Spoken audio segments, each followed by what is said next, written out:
Sobat, pernah nggak sih kita merasa udah berdoa kenceng banget, udah minta sama Tuhan sampai nangis-nangis, tapi kok rasanya hidup nggak berubah? Kita pengen sukses, pengen rezeki lancar, pengen impian tercapai, tapi seolah-olah doa kita cuma membentur langit-langit kamar. Kalau kamu pernah merasakan itu, coba deh kita renungkan sejenak sebuah pesan abadi dari salah satu sahabat Nabi yang paling disegani, seorang pemimpin yang dijuluki Al-Faruq, sang pembeda antara yang hak dan yang batil, dan sang singa padang pasir. Siapa lagi kalau bukan Umar bin Khattab? Pernah suatu ketika, di tengah hiruk-pikuk pasar Madinah, Umar melihat sekelompok orang yang hanya duduk-duduk di sudut masjid. Mereka tidak bekerja, mereka tidak berusaha, mereka hanya menengadahkan tangan dan berdoa, "Ya Allah, berikanlah kami rezeki." Melihat pemandangan ini, Umar bin Khattab yang terkenal dengan ketegasannya langsung menghampiri mereka. Dengan suara yang menggelegar namun penuh hikmah, beliau berkata, "Jangan sampai salah satu dari kalian hanya duduk-duduk dan berhenti mencari rezeki sambil berkata, 'Ya Allah, berilah aku rezeki.' Kalian kan tahu, langit itu tidak pernah menurunkan hujan emas ataupun perak."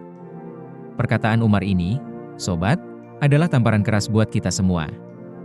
Doa adalah otaknya ibadah, doa adalah senjatanya orang beriman. Doa dan usaha itu adalah dua sisi dari satu koin yang sama, keduanya tidak bisa dipisahkan. Beliau berkata, "Jangan kau tertipu oleh doa tanpa usaha."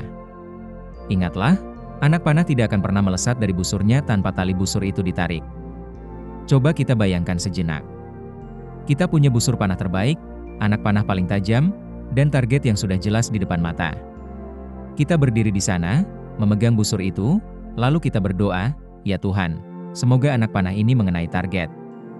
Apakah anak panah itu akan bergerak? Tentu tidak. Anak panah itu baru akan melesat menuju sasarannya ketika ada aksi, ketika ada usaha untuk menarik tali busurnya, membidik, dan melepaskannya. Tali busur itulah ikhtiar kita. Tali busur itu adalah bangun pagi kita, kerja keras kita, belajar kita, keringat kita, bahkan air mata kita saat menghadapi kegagalan. Semakin kuat kita menariknya, semakin jauh dan kencang anak panah itu akan melesat. Doa kita, doa adalah proses saat kita membidik.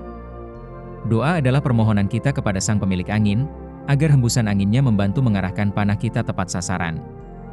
Doa adalah permohonan kita agar tidak ada gangguan yang menghalangi laju panah itu. Doa adalah bentuk kerendahan hati kita, mengakui bahwa sehebat apapun kita menarik busur, hasil akhirnya tetap ada di tangannya. Jadi, jangan lagi kita menjadi pemanah yang hanya berdoa tanpa mau menarik tali busurnya. Tarik tali busurmu dengan membaca, berdiskusi, dan mengerjakan tugas. Kalau kamu seorang pengusaha, jangan hanya berdoa minta omset miliaran, tapi kamu tidak mau berinovasi, tidak mau melayani pelanggan dengan baik. Tarik tali busurmu dengan strategi marketing, perbaikan produk, dan pelayanan prima. Langit memang tidak menurunkan hujan emas dan perak secara langsung. Tuhan memberikan kita dua tangan untuk bekerja, dua kaki untuk melangkah, dan akal untuk berpikir. Itulah tali busur yang sudah Dia anugerahkan kepada kita. Mari kita menjadi pejuang seperti Umar.